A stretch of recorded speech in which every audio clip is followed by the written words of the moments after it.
Hello there, let's talk poetry.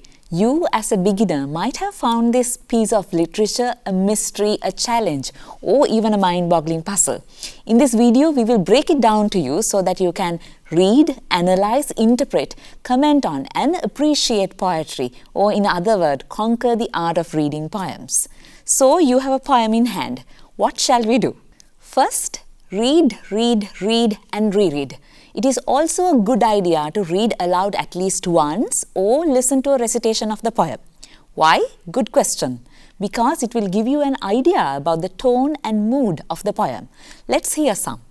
Now you understand just why my head's not bowed.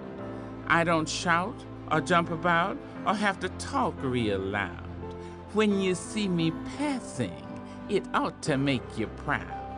I say, it's in the click of my heels, the bend of my hair, the palms of my hands, the need for my care. Because I'm a woman, phenomenal woman, all you women and me. The tone is sassy, confident, defiant, energetic, and also challenging. And both that morning equally lay in leaves no step had trodden black. Oh, I kept the first for another day. Yet, knowing how way leads on to way, I doubted if I should ever come back. I shall be telling this with a sigh, somewhere ages and ages hence. Two roads diverged in a wood, and I took the one less traveled by. And that has made all the difference. Here, the tone is contemplative and a little regretful. The mood is philosophical and subdued. All the world's a stage, and all the men and women merely players. They have their exits and their entrances, and one man in his time plays many parts, his acts being 7 ages. At first, the infant, mewling and puking in the nurse's arms, and then the whining schoolboy, with his satchel and his shining morning face, creeping like snail, unwillingly to school. And then the lover, sighing like furnace. Here, the tone and attitude is certainly derisive, sarcastic and contemptuous. Secondly, decide what the poem is describing and what it is trying to tell you. In our analysis, we will call what the poem describes the subject matter and what it is trying to tell you, or in other words, the message or the underlying idea as the theme. Let's consider some poems.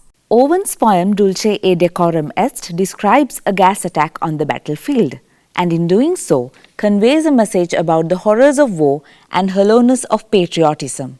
Shakespeare's 7 Ages of Man describes the stages of human life, and it delivers a message about the nature of human existence and the theatrical nature of life. Remember, you can come up with your own interpretation of the poem as long as you support it with evidence from the poem. Actually, we love it when you come up with your creative interpretations. Many will feel that Tennyson's poem, The Kraken, is about the apocalypse or the end of times. But if you want to argue that it is about the negative impact of bottling up your feelings, go ahead. Thirdly, consider the form, structure, and maybe the type of the poem. There are various forms, sonnet, haiku, free verse, to mention a few.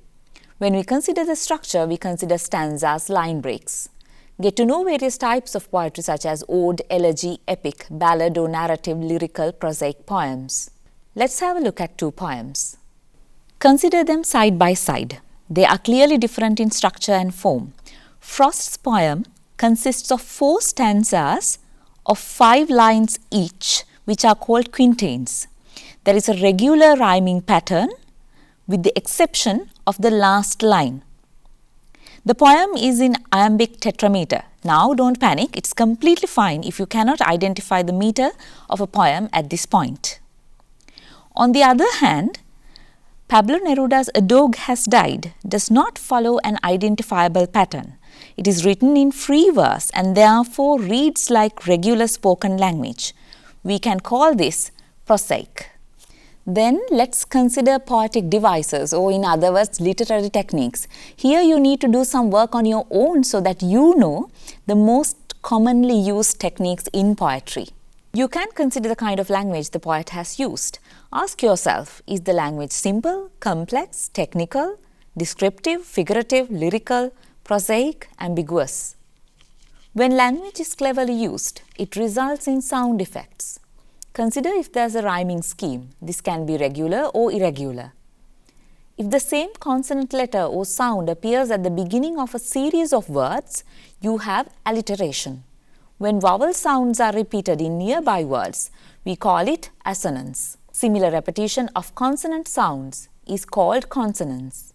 Onomatopoeia occurs when a word or a group of words imitates the actual sounds of a thing, making the description more expressive and interesting. Imagery is commonly used in poetry, especially visual imagery.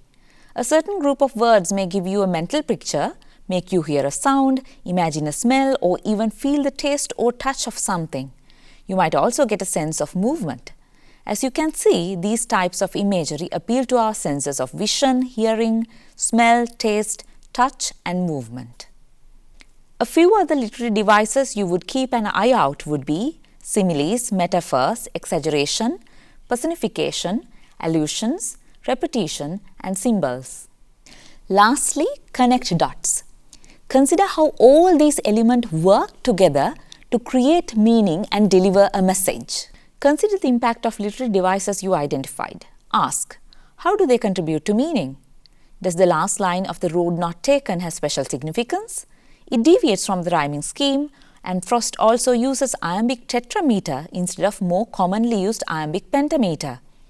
Do these deviations from norm highlight the fact that the speaker of the poem has also chosen his own path that is less travelled? Think and interpret.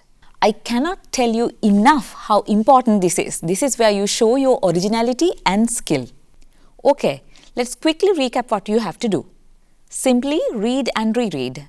Identify the subject matter and themes. Pay attention to form and structure. Put on your poetry goggles and dive in to discover the real pearls, the poetic devices. Most importantly, make connections and create your own meaning. Yes, that's right, you are the all-powerful reader.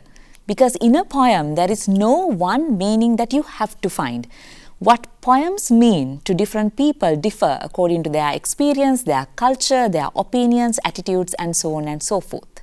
So therefore, be imaginative, be creative, and most importantly, have fun. Good luck.